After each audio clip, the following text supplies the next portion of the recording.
What's up, world? It's your boy Dwayne, aka Mr. Group Homes.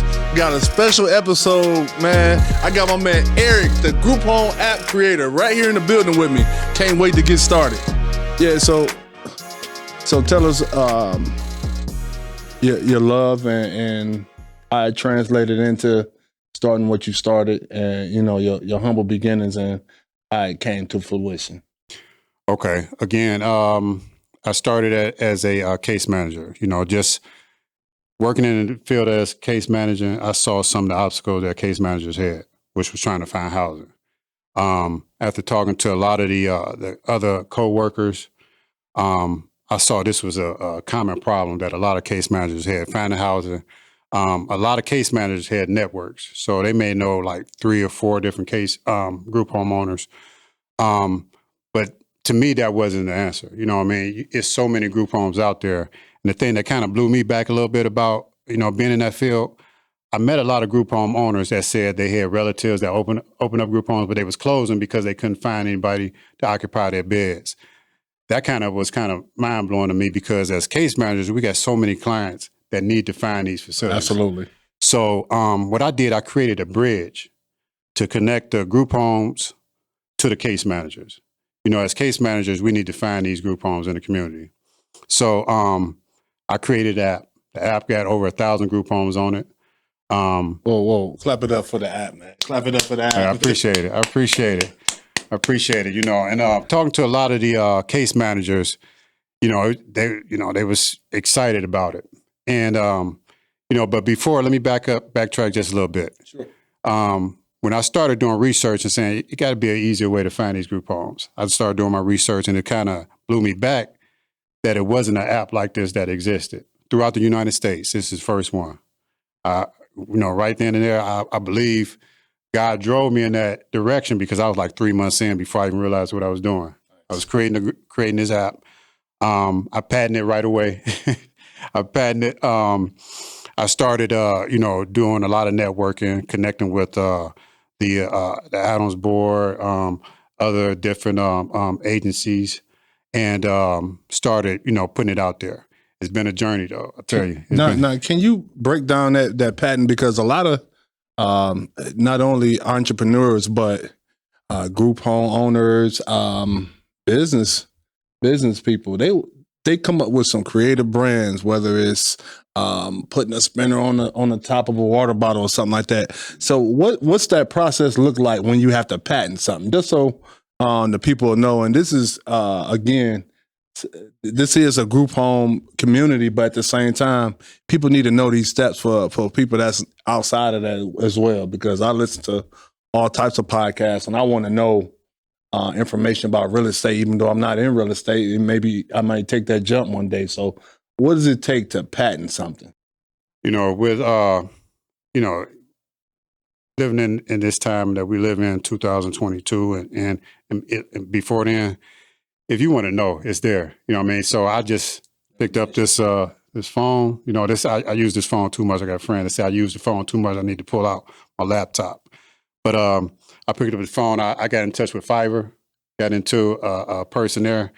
If you ask me how the steps to go about patenting it, I couldn't tell you, but I know how to get in contact with people that know how to patent it for me. So that's a great key. And we talked about that on one of the podcasts about hiring help that you may not have the skills or the information to do. So again, that's coming to fruition as we speak on this podcast on episode number 5 about hiring different help and investing in yourself and your business. So that's huge, man. That's big. That's everybody can do that. Yeah, and like my peace of mind, I go on the gym, I go to the gym, get on a treadmill, and ideas just flow to me. So patenting it just came to me, because the place where I worked, they had an open door policy. Come in, if you got an idea, tell us about it. But, just like your baby, you're going to protect your baby to whoever you expose your baby to. So it just came to me. I need to patent it. I'm going to go talk to them, but let me protect my idea first. Let me patent it. So that's what I did. I patented the idea. I went to him. He loved it. He's kind of like blown back, like, You created this. What made you think of it? I was kind of blown back, like, why ain't nobody else think of it? You know? So so that was that. That's how that step went. Nice. So but I had a second target audience, which was the group homeowners.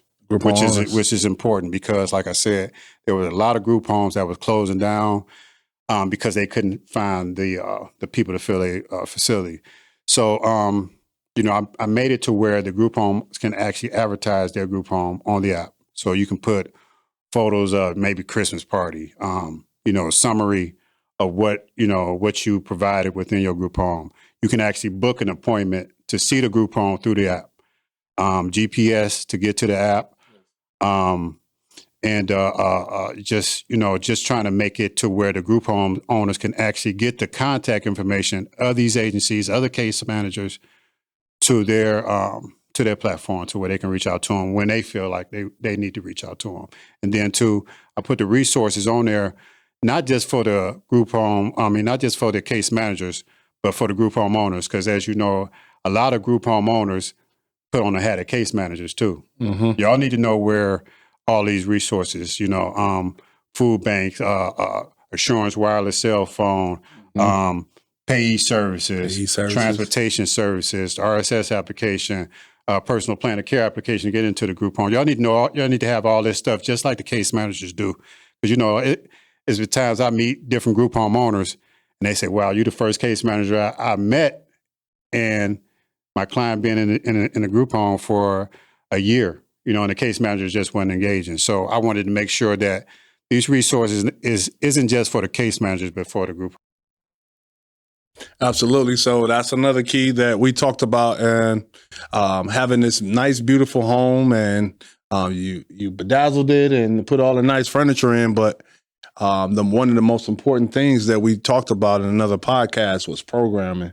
So you just mentioned that, and that's something that we can go on the app and get. And I'm actually a part of the app as well. I have my Sober Home, Sober University on there. It's been about a year now or so, something like that. Yeah. So we on there. We get a lot of referrals, and we can attest to a lot of hard work in the community, but definitely to Eric's app. And I really appreciate Eric for even allowing me to get on that platform, because this, I guarantee, is going to be worth some different type of numbers here coming up in the future, man. And I'm investing in Eric and his time, and I really appreciate him being here. Yeah. So you want to continue with your story?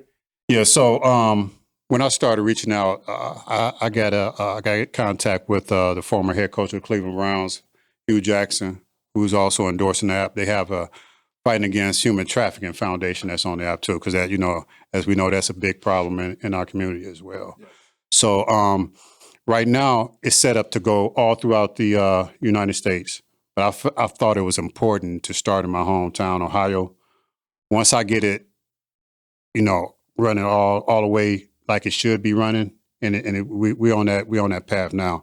I'm just going to repeat the process from state to state.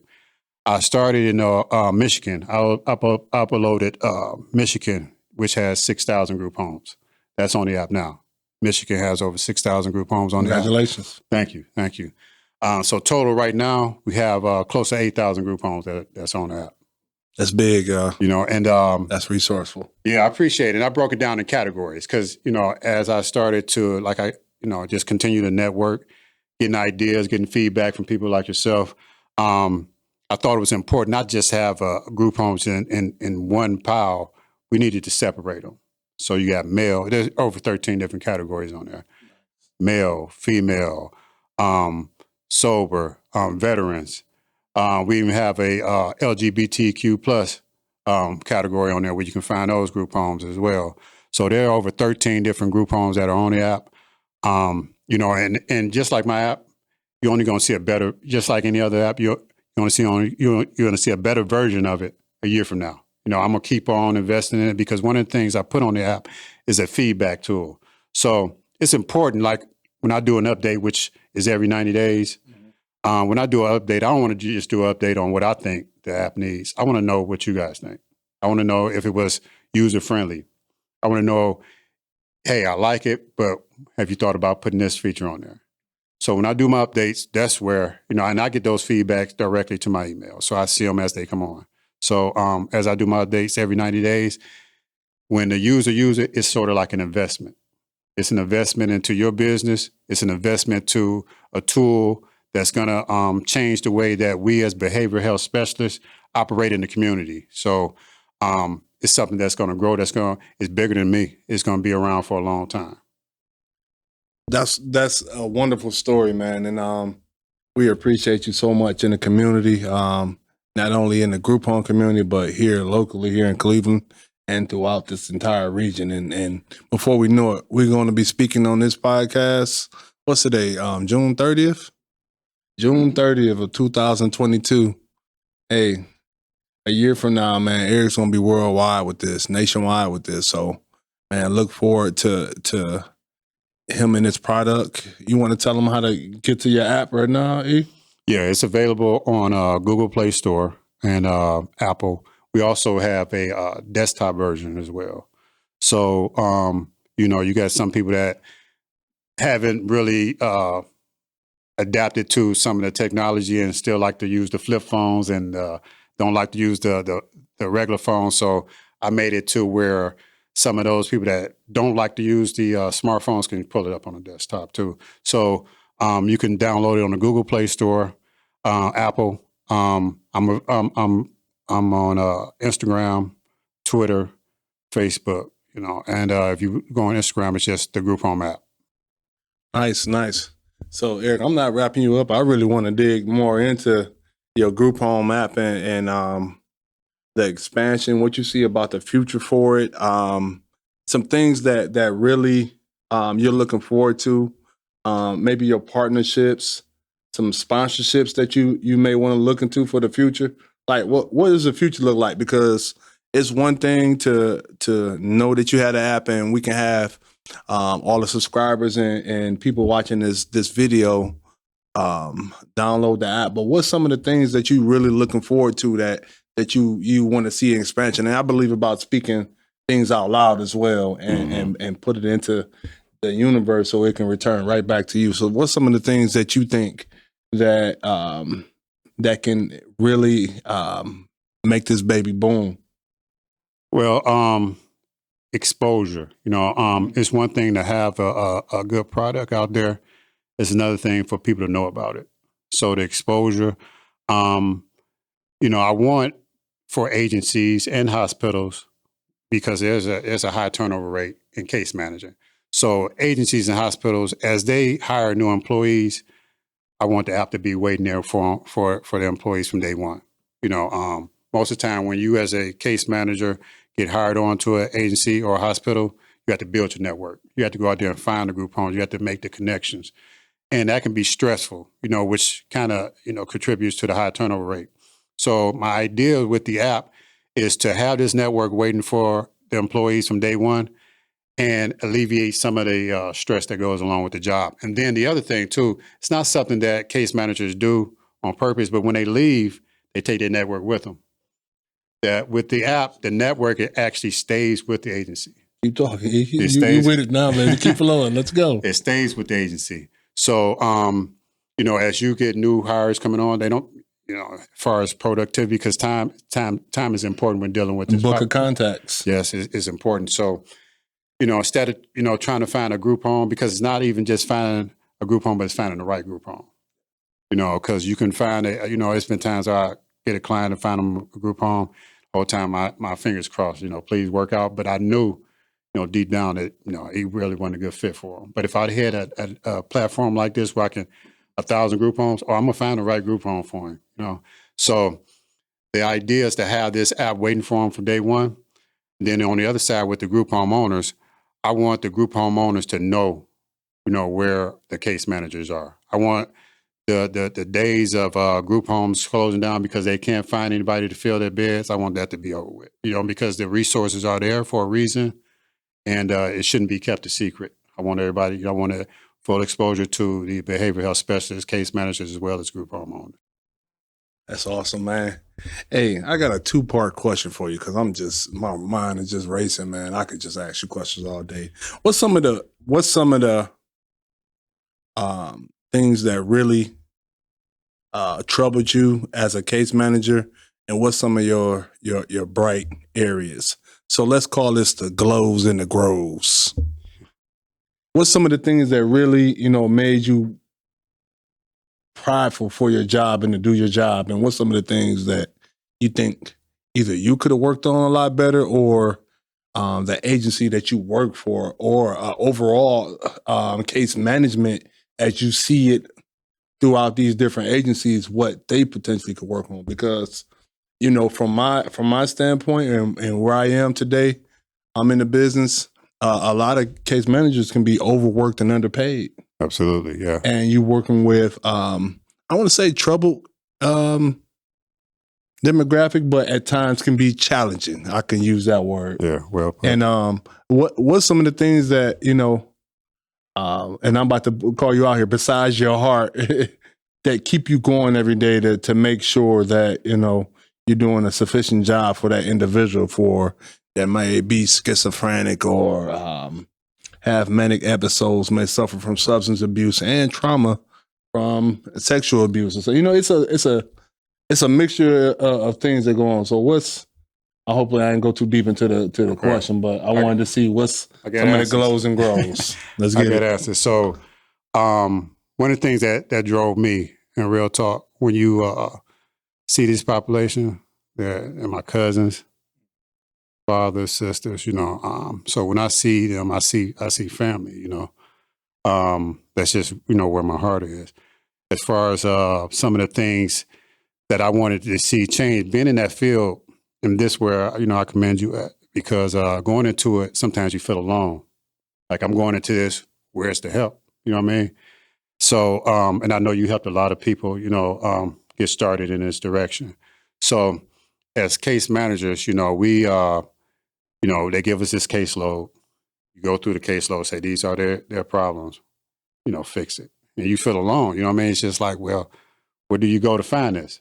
So that's where I was troubled at with it. So with the app, that feeling should go away, you know what I mean? Because now you got a network of people that you can just reach out to at any given time, whether it's community resources or group homeowners. So that's the troubling part that I seen, and like you asked me before, just seeing, because I actually did, whether I was working with the inside corrections, times I housed family members, people I grew up with. So, and I want, I didn't like seeing them like that, so I kind of want to make I want to make a difference, because when I see them in a certain situation, I see myself, I'm only one situation away from being like that, God can humble you, put you in that position where it's flipped around, and now you're in that same position that you was just overseeing somebody in. I enjoyed your response so much, man. It, I don't want to say it had me tingling inside, but